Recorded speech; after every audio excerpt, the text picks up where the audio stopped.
Hola, buenas tardes.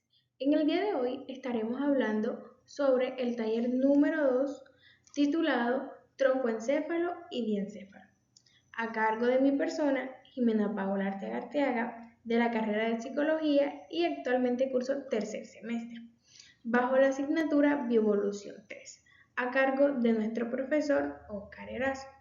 Como muy bien sabemos, el troncoencéfalo y el diencéfalo resultan ser esenciales en la neuroanatomía, ya que estas estructuras conforman el eje de conexión entre la médula espinal, los hemisferios cerebrales, el sistema límbico, lo cual en el troncoencéfalo está compuesto por tres estructuras, llamadas el mesencéfalo, la protuberancia y el bulbo raquídeo, ya que éstas regulan funciones vitales como la respiración, la frecuencia cardíaca, el ciclo, sueño y vigilia y los reflejos básicos. Por su parte, el diencéfalo está integrado por tálamo, epitálamo, hipotálamo y el subtálamo, que cumplen un papel fundamental en la integración sensorial, el control endocrino, la regulación emocional y la motivación.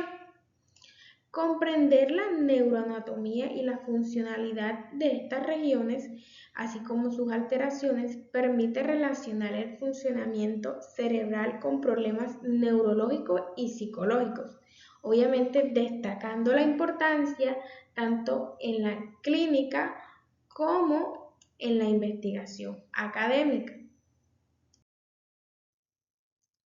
Bueno, ya dando inicio al recorrido que tendremos el día de hoy, con todos los temas que vamos a abarcar. Primeramente, tendremos el honor de hablar sobre este tema fundamental, de esta estructura fundamental, como lo es el troncoencéfalo, que como muy bien sabemos, el troncoencéfalo es esa estructura que conecta la médula espinal con el encéfalo superior, y este está compuesto, como anteriormente lo dije, por mesencéfalo, por la protuberancia y por el bulbo raquídeo. Y principalmente la función de este es regular los procesos vitales automáticos, como la respiración, el ritmo cardíaco, la respiración arterial y la digestión. También alberga los núcleos de la mayoría de los nervios craneales que están en nuestro cerebro. También es responsable de funciones, de funciones como los movimientos oculares, la deglución y la sensibilidad facial de nuestro rostro. También contiene formación reticular, que en esta es la que participa en el ciclo del sueño y la vigilia, que es el estado de alerta, y la conciencia de nuestro cerebro es de siempre estar atento, de siempre estar pendiente a cualquier situación. También este interviene en reflejos esenciales como el vómito, la tos, el estornudo y la deglución, como anterior lo mencioné. También coordina movimientos rápidos y respuestas sensoriales rápidas, obviamente a través de sus núcleos. Y podemos observar que el troncoencéfalo está constituido por muchas estructuras que no solamente intervienen en los reflejos como la tos, el vómito, los estornudos, sino que al coordinar todos estos movimientos básicos hace respuestas sensoriales muy rápidas. O sea, es una manera de reaccionar, como lo dice, como lo mencioné, que es el estado de sueño y vigilia, el estado de alerta, el estado de conciencia de nuestro cerebro, para reaccionar inmediatamente ante cualquier situación, ante cualquier aspecto que se nos esté ocurriendo. Entonces vemos que el troncoencéfalo hace parte fundamental y es una parte fundamental de nuestro cerebro, ya que constituye muchas de todas estas funciones, las cuales están abarcadas. Entonces, como primeramente tenemos lo que es como su estructura, su anatomía, su funcionalidad, y ya a medida que vayamos pasando veremos todo lo que constituye como tal lo que es el tronco. Bueno, siguiendo con lo que ya habíamos mencionado sobre eh, el troncoencéfalo y su estructura y como tal su funcionalidad, su anatomía y todo lo que lo conlleva como tal, empezaremos hablando de cada una de las estructuras que lo constituyen. Primera estructura sería el mesencéfalo, que es aquella que conecta la protuberancia, perdón, con el diencéfalo y el cerebelo. Aquí en esta contiene el acueducto cerebral, el tecno con los colículos superiores, que son los reflejos visuales, e inferiores, que son los procesamientos auditivos, y el tegmentum. De aquí del mesencéfalo emergen dos pares craneales muy fundamentales, que son el óptico y el olfativo. ¿Sí? Que más adelante estaremos hablando un poco de ellos, a ver cómo también su anatomía y su funcionalidad como tal. Aquí en el mesencéfalo se albergan núcleos como la sustancia negra, que es la del movimiento, el área tegmental ventral, que es el área de la recompensa, los núcleos de Raffet, que como ya sabemos la serotonina, y el núcleo rojo, que en este es el del movimiento, la conexión con el cerebelo, es el que lleva el movimiento, la conexión hacia todo el cerebelo. También aquí la sustancia gris periacueductal, que es la supresión del dolor. Y vemos que aquí el mesencéfalo, aparte de tener y constituir y albergar algunos pares craneales, vemos que esta fase es muy fundamental, lleva estructuras muy fundamentales que lo abarcan. Como segunda estructura tenemos la protuberancia, que es aquella que une al bulbo raquídeo con el mesencéfalo y se conecta al cerebelo mediante los pedúnculos cerevosos medios, que aquí en esta parte que forma, hace parte del piso del cuarto ventrículo y la cual da origen a los nervios craneales 3, 4, 5 y 6, que son el oculomotor, el troclear o patético, el abducen y el último, el trigémino. Sí. Entonces, como lo mencioné ahorita, estaremos hablando un poco de ellos, estaremos mencionándolos un poco, estaremos viendo cómo es su anatomía, su funcionalidad, pero ya primeramente nos enfocamos más en esto. Como siguiendo un poco también, sus núcleos también más importantes en esta etapa de la protuberancia son el locus coeruleus, que es aquel que produce la noradrenalina y que regula los estados de alerta, y los núcleos pontinos, relacionados con la coordinación del movimiento y la respiración. Ya por último, y no menos importante, tenemos el bulbo raquídeo, que es aquel que conecta la protuberancia con la médula espinal, y en su parte anterior contiene las pirámides, donde aquí en estas ocurre la decuación de fibras motoras. También a los lados de estos cuerpos olivares vinculados al cerebelo emergen los nervios craneales el 7, 8, 9, 10, 11 y 12, que son el facial, el accesorio, etc. Son varios y podemos observar que de cada una de estas estructuras emerge un par craneal muy fundamental. Entonces, siguiendo ya un poco en la parte posterior del bulbo raquídeo se encuentran los núcleos grágil y cuneiforme, que aquí porque son los que procesan la información sensitiva a todo el cuerpo, además forma parte del piso cuadro del ventrículo. Vemos que todas estas estructuras cumplen funciones súper importantes y fundamentales que llevan a cabo varios pasos, varios procesos fundamentales que constituyen al troncoencéfalo. Bueno, ya hablando un poco, como anteriormente lo mencioné, algunas de las estructuras albergan varios pares craneales y ahorita vamos a hablar de un tema bastante fundamental como son los 12 pares craneales.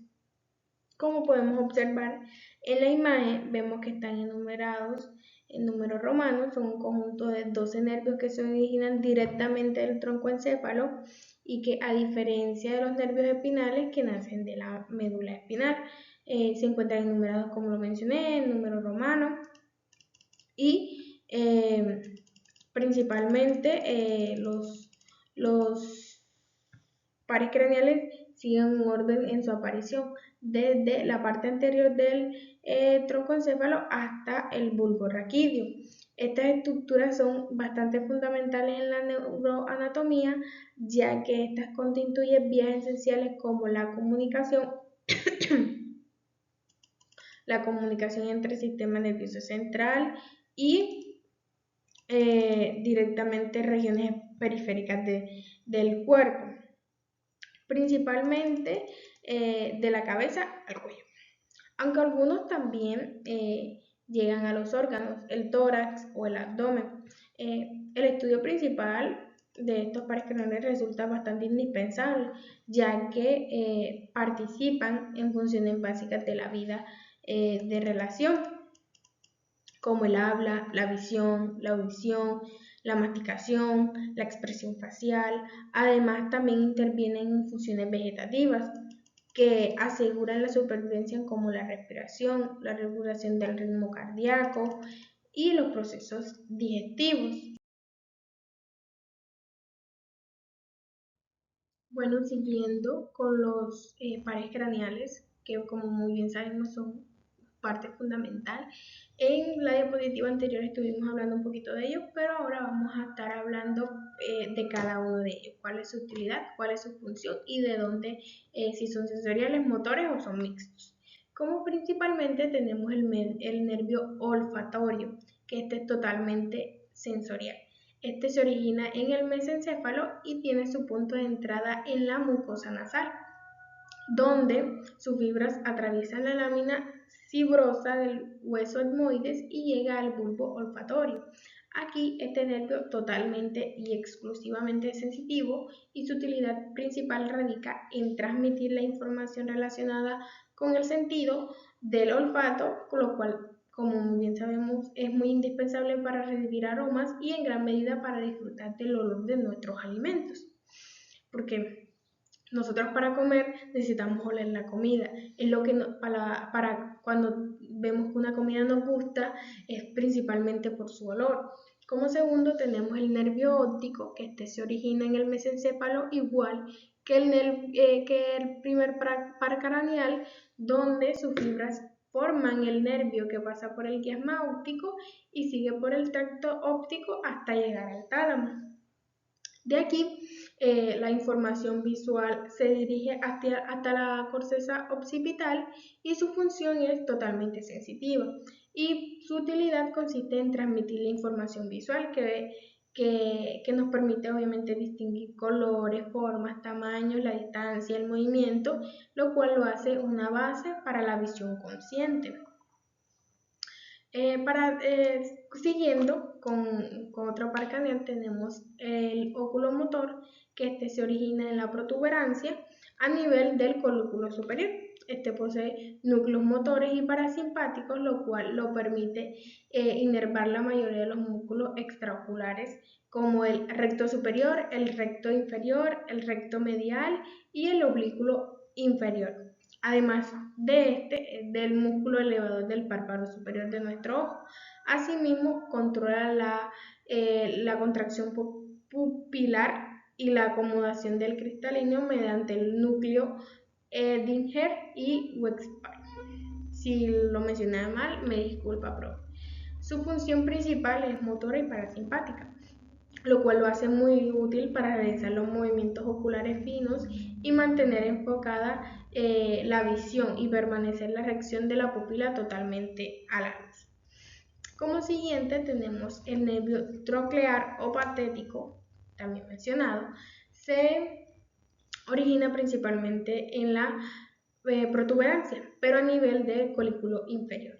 Es el único par craneal que emerge de la cara posterior del tronco encefálico, lo cual lo inerva al músculo oblicuo superior del ojo, lo cual lo hace responsable de digerir la mirada totalmente hacia abajo y hacia afuera. Es un nervio motor, totalmente motor, cuya utilidad es garantizar la coordinación precisa de nuestros movimientos oculares, especialmente en acciones como bajar la vista para leer o bajar la cabeza. Cuando estamos en el celular, bajar la vista para ver, para comer también hay veces que bajamos la vista para ver la cucharada que nos vamos a meter o también bajar las escaleras. Como siguiente tenemos el nervio trigémino, que este es totalmente sensorial. Nace de la protuberancia y tiene 3 ramas fundamentales: oftálmica, la maxilar y la mandibular. Dicen que es mixto, pero total, porque hace procesos de masticación, pero realmente abarca mucho más en el tema sensorial. Cuenta con núcleos sensitivos y motores, lo cual lo convierte en un nervio sensorial. Su utilidad es bastante múltiple, aporta la sensibilidad de la cara, cuello cabelludo, mucosas nasales y orales, dientes y la lengua al interior. Se divide en superior, intermedio y inferior, donde el inferior es totalmente la parte frontal, toda la parte de la frente, el intermedio son nuestras mejillas y la nariz, y la parte superior es toda la parte de la mandíbula, y la barbilla. También, como lo mencioné, se considera mixto porque controla los músculos de la masticación, pero se va más a lo sensorial. También gracias a él se puede percibir los estímulos como el dolor, la temperatura, el tacto en gran parte de la cabeza, porque como muy bien sabemos que la mayoría de las cosas las tocamos en la cabeza, entonces se siente más que todo en esta parte.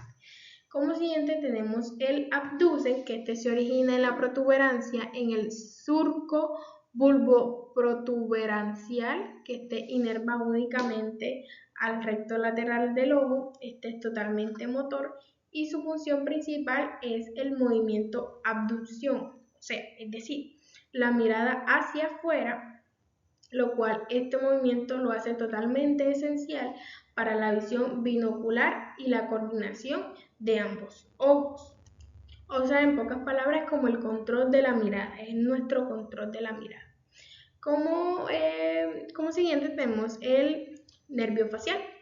Este se origina en el bulbo raquídeo y cuenta con fibras motoras, sensitivas y parasimpáticas, lo cual lo hace un nervio totalmente motor y inerva los músculos de la expresión facial. También se divide en 3, que es superior, intermedio y inferior, lo cual lo que hace que recoja las sensaciones de gusto de los 2/3 anteriores de la lengua, y lo cual estimula las glándulas como lagrimales y algunas salivales. Principalmente su utilidad es muy compleja, aunque le permite mostrar emociones en el rostro, saborear la mayoría de nuestros alimentos y mantener ubicados los ojos y la boca. Como siguiente tenemos el vestíbulo coclear, que nace de la unión entre la protuberancia y el bulbo raquídeo. En algún pronto cereboloso, pero principalmente nace del bulbo raquídeo. Se divide en 2 ramas: coclear, que es la encargada de transmitir la información totalmente auditiva, y vestibular, que transmite señales sobre la posición y el equilibrio de nuestro cuerpo. Es un nervio sensitivo y principalmente su utilidad se radica en la audición y el mantenimiento del equilibrio corporal de nuestro cuerpo, lo cual lo hace muy indispensable para caminar, orientarse en el espacio que tenemos alrededor y mantener obviamente nuestra muy buena postura. Como siguiente tenemos el glosofaringeo, que se origina totalmente del bulbo raquídeo en los núcleos ambiguo, salival inferior y del tracto solitario. Es un nervio totalmente sensorial que recoge el gusto del tercio posterior de la lengua, lo cual lo aporta sensibilidad a la faringe y le ayuda a controlar la secreción de la glándula parótida. Además de esto, también participa en reflejos del nauseoso. Su utilidad principalmente es la deglución, lo cual lo hace en el sentido del gusto, posterior, la salivación y la regulación de la sensibilidad faríngea. Pero sus funciones claves son la digestión y la protección de la vía respiratoria. Como siguiente tenemos el nervio vago. Este sí es mixto, es el único que es mixto. También se origina en el bulbo y tiene fibras motoras sensitivas y parasimpáticas, lo cual lo hace un nervio mixto. O sea, es como lo cual lo contribuye a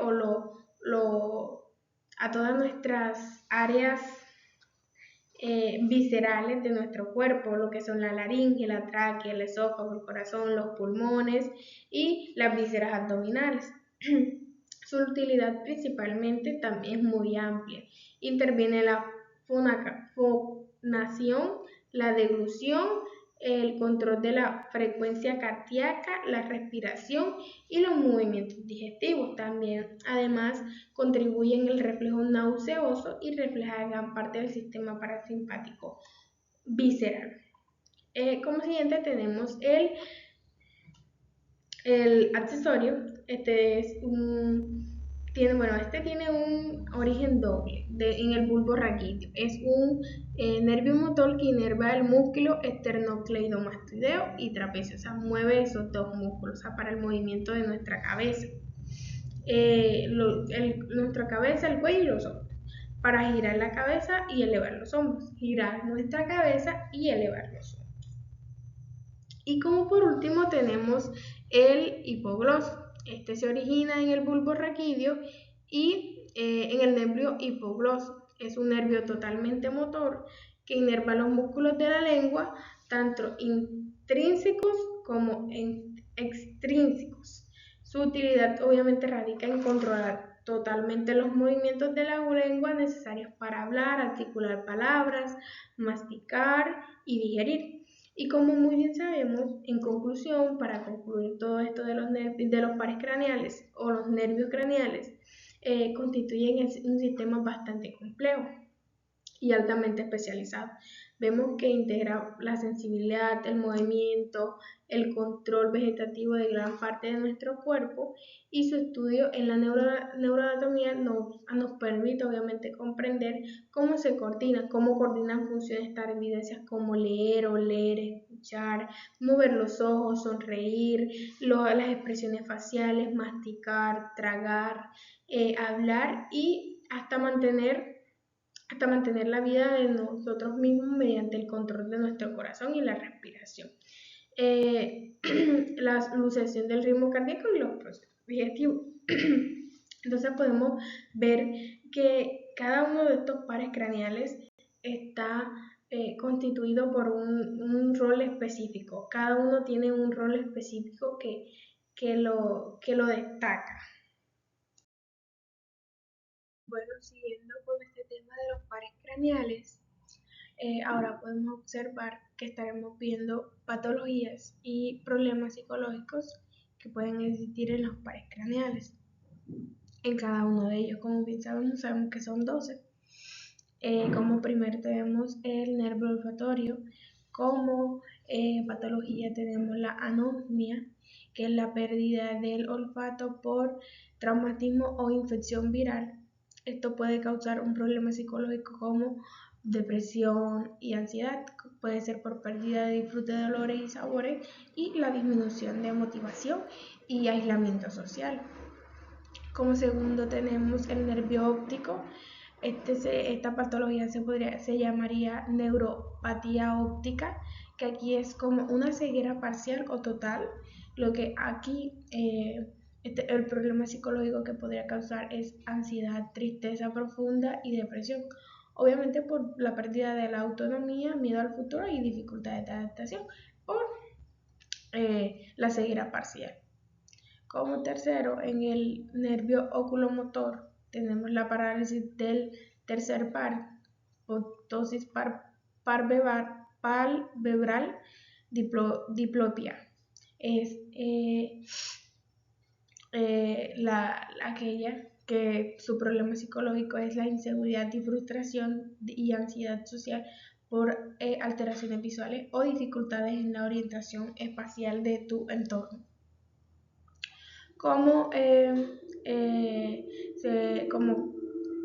cuarta patología tenemos el parálisis troclear, que es diploide al leer o al bajar las escaleras, o sea, literal, miedo, te aturdes.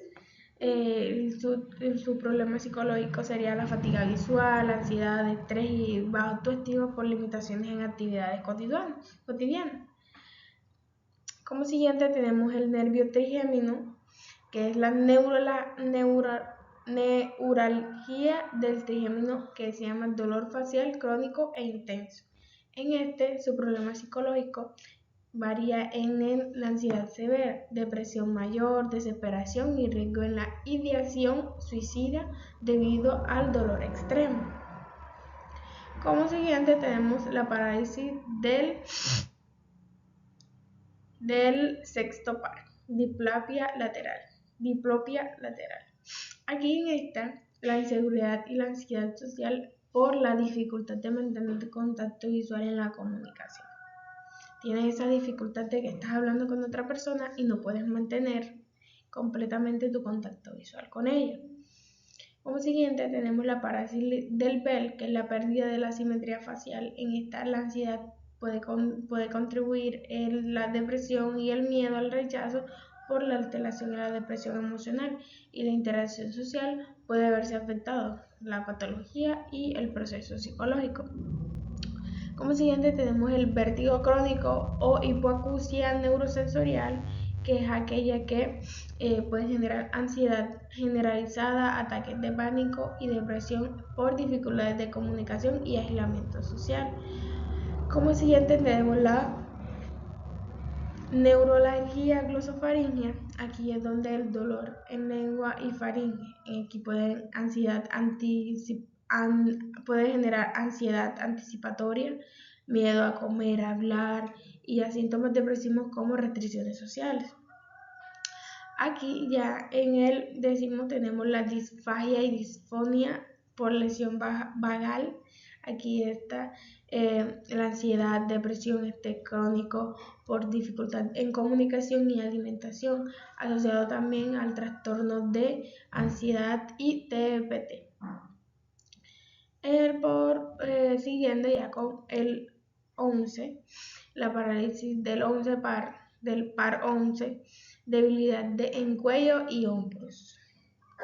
La baja autoestima, la depresión activa por limitaciones motoras y alteración de la imagen corporal, como te muestra hacia otras personas, puede generarte un poco baja autoestima y depresión, ya que debido a esto, tu imagen corporal no es la que quisieras mostrar.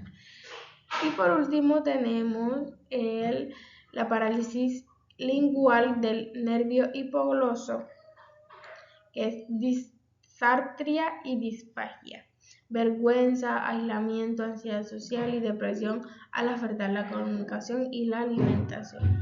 Entonces, viendo las patologías y los problemas psicológicos que pueden afectar, la mayor parte dicen que pueden tener ansiedad, puede ser depresión.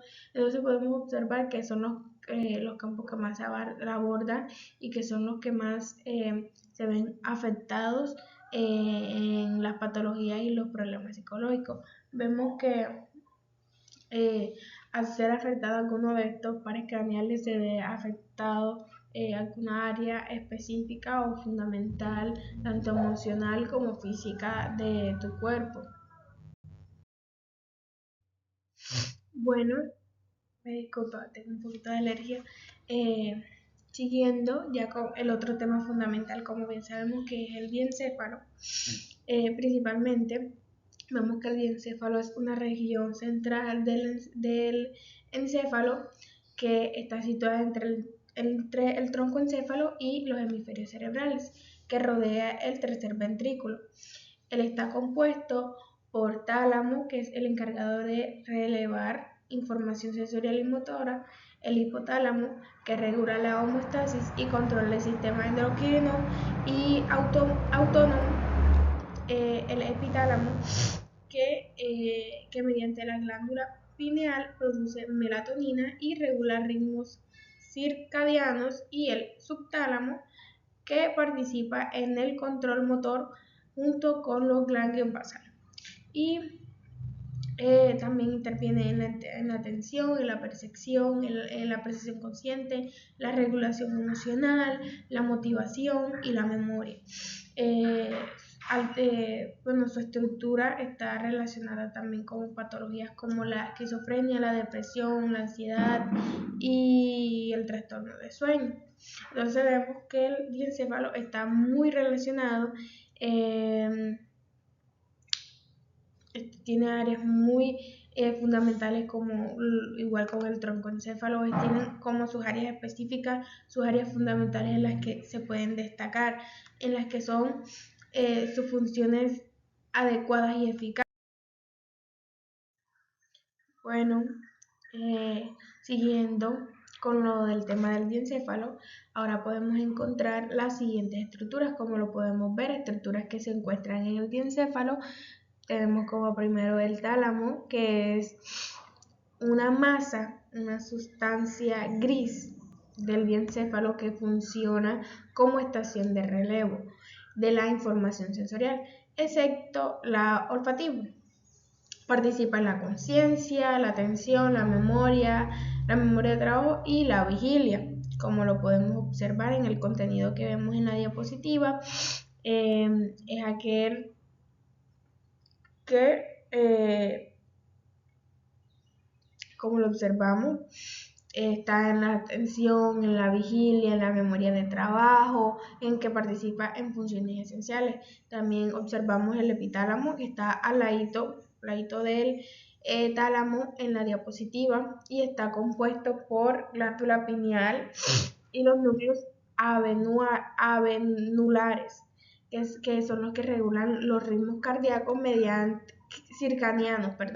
los ritmos circadianos mediante la melatonina, y participan en respuestas de emociones y productivas. La hipófisis, que es aquella glándula endocrina que muestra, controla crecimiento, metabolismo, reproducción, estrés bajo, regulación del hipotálamo. Los ganglios basales, que son aquel núcleo cuidado, potumen, globo pálido, sustancia negra, y subtálamo, es aquel que controla el movimiento voluntario, hábitos, aprendizaje procedimental y motivación. Sus disfunciones se asocian más que todo al Parkinson, al Huntington y el TOP. Como siguiente tenemos el hipocampo, que está situado en el lóbulo temporal medial. Aquí se consolida la memoria episódica y espacial. Se integran recuerdos conscientes y su lesión obviamente produce una memoria anterior. También tenemos la amígdala, que es aquella que procesa la relevancia emocional de los estímulos, regula el miedo, la ansiedad, la memoria emocional, y su disfunción obviamente se vincula más que todo con las fobias y el TEPT. El núcleo accumbens parte del estriado verbal y participa en la recompensa,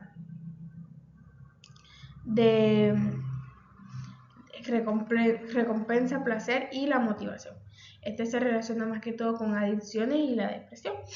El fornix conecta el hipocampo con otras estructuras límbicas y es esencial en la consolidación de recuerdos, mientras que el septum es el que regula las asociaciones teta, o sea, memoria social, ansiedad, agresividad y motivación en la integración social. Finalizar como tal este proceso de este video del día de hoy, estaremos viendo lo mismo de las patologías y problemas psicológicos en las estructuras del diencéfalo. Pues primeramente tenemos lo que es el tálamo, que son los núcleos talámicos, epitálamo y hipófisis, como como patología tenemos la esquizofrenia, perdón. El tálamo presenta alteraciones en sus circuitos, especialmente en el núcleo dorsomedial, lo cual lo afecta el filtrado de la información sensorial. Lo cual a través del epitálamo, a través de la glándula pineal, se muestran disfunciones en la secreción de la melatonina en casos de depresión mayor, lo cual altera ritmos circadianos. Y por su parte, en la hipófisis, como parte del eje hipotálamo-hipófisis adrenal, se presenta como hiperactividad en trastornos depresivos y ansiosos crónicos, generados con aumento sostenido de cortisol, lo cual estas alteraciones generan y reflejan síntomas característicos como el daño del talámico. En la esquizofrénica le genera alucinaciones, déficit de atención y desorganización del pensamiento. La disfunción del epitálamo en la depresión mayor conduce al insomnio, la fatiga, la irritabilidad y fluctuaciones emocionales. Y en la hiperactividad en el eje HHA vinculada a la hipófisis provoca ansiedad, insomnio, una ansiedad muy intensa, irritabilidad y episodios frecuentes depresivos, lo que deterioraría de manera significativa la calidad de vida. Siguiendo, tenemos los ganglios basales y los núcleos basales, donde la patología sería que una de las alteraciones más estudiadas, obviamente ahora en estos tiempos, es en relación con los ganglios basales y el trastorno obsesivo compulsivo, el TOP. En este cuadro, obviamente en el cuadrito de donde están los ganglios basales, podemos observar que la disfunción en el circuito córtico estriado talámico que influye en la hiperactividad en el núcleo caudado y otras áreas relacionadas. Esta alteración obviamente podemos ver que impide la adecuada inhibición de conductas y pensamientos, favoreciendo la repetición compulsiva. El problema psicológico que podría verse afectado aquí podría ser como la consecuencia, como los pacientes con TOC experimentan pensamientos intrusivos, ansiedad persistente, compulsiones repetitivas y una marcada dificultad para controlar sus impulsos, lo cual genera un deterioro significativo en la vida social, laboral y emocional, lo cual este impacto psicológico se manifiesta en altos niveles de estrés, frustración e incluso síntomas depresivos secundarios, lo cual lo hace la incapacidad de controlar el ciclo obsesivo compulsivo. Y debido a esto, seguimos con el hipocampo, que su patología es una de las alteraciones relevantes vinculadas con el hipocampo. Se observa en el trastorno de estrés postraumático ETPT, donde múltiples estudios han reportado una reducción en el volumen hipocampal asociada a la exposición prolongada a estos traumas y el ascenso de cortisol. Principalmente su problema psicológico está relacionado con la disfunción que traduce en dificultades de memoria, reexperimentación y recuerdos traumáticos, hipervigilancia, ansiedad, persistencia y problemas para contextualizar la información emocional, lo cual esto impacta directamente en la adaptación psicológica y en la calidad de vida de nuestros pacientes. Siguiendo también con la amígdala y el núcleo accumbens, donde aquí una patología sería en el trastorno de ansiedad, donde la amígdala presenta la hiperactivación anómala, lo cual puede generar una respuesta muy exagerada ante estos estímulos percibidos como amenazantes, incluso en un contexto seguro. Por su parte, el núcleo accumbens se ve muy alterado en los procesos de adicción a sustancias debido a una hiperestimulación dopaminérgica, lo cual modifica los mecanismos de recompensa y motivación. Y viendo todo esto, ve que el problema psicológico radica en la hiperactividad de la amígdala, lo cual puede producir miedo intenso, fobia, ansiedad generalizada y hasta estrés crónico, obviamente alimentando esa capacidad de adaptación emocional y social. En el caso del núcleo accumbens, la disfunción dopaminérgica reduce a la búsqueda compulsiva de la droga, pérdida de control de impulsos, dependencia psicológica y dificultad para experimentar el placer natural.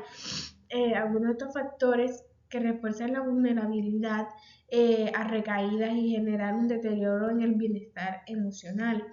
Seguimos también con el fornix y el sectus, aquí donde la patología sería una lesión del fornix, se ha asociado a síndromes amnésicos, ya que su desconexión interrumpe la conexión del hipocampo con otras áreas, provocando así déficit en la consolidación de la memoria episódica, lo cual en el sectus, por otro lado, se ha relacionado con alteraciones en la regulación afectiva. Se ve observándose en disfunciones en cuadros de ansiedad y agresividad anómala debido a su papel de la modulación emocional. Y su problema psicológico en el caso del fornix, la afectación se traduce en dificultades para recordar experiencias personales, problemas de orientación espacial y deterioro de la memoria de trabajo, lo que obviamente comprende la identidad y la adaptación social del individuo. Respecto al sectus, la disfunción puede generar ansiedad persistente, pérdida de control emocional, conductas impulsivas, lo que obviamente afectaría directamente la estabilidad psicológica y la intención social. Entonces podemos observar que las patologías que vemos aquí, que sí se ve afectada más que todo al nivel emocional de las personas. Vemos que sí existe, tanto la patología puede afectar directamente al nivel emocional de cada persona. Bueno, ya totalmente ya finalizamos este video y como conclusión quiero dejarles que el estudio del troncoencéfalo, los pares craneales y el diencéfalo nos permiten comprender la estrecha relación entre la neuroanatomía y la funcionalidad neurológica y los procesos psicológicos, que estas estructuras no solo sostienen funciones vitales como la respiración, la frecuencia cardíaca, la audición y la visión, sino que también participan activamente en la regulación de la memoria, la emoción, la motivación y la conducta. Asimismo, su alteración se asocia con patologías neurológicas y psicológicas, lo cual se ven afectadas de manera significativa la calidad de vida, como la esquizofrenia, el trastorno obsesivo compulsivo, la depresión, la ansiedad, el estrés postraumático y las adicciones, lo cual de esta forma se ve el conocimiento de estas áreas en esencial para integrar la biología con la psicología, contribuyendo a la comprensión del comportamiento humano y a la búsqueda de estrategias para la prevención de diagnósticos e intervención de diversos trastornos. Entonces, podemos observar aquí que troncoencéfalo, diencéfalo, pares craneales, cada uno cumple un rol específico, fundamental, y como tal quería dejarles eso muy claro. Entonces muchísimas gracias por llegar, gracias por escuchar este video. Entonces muchas gracias, mi nombre es Jimena Arteaga.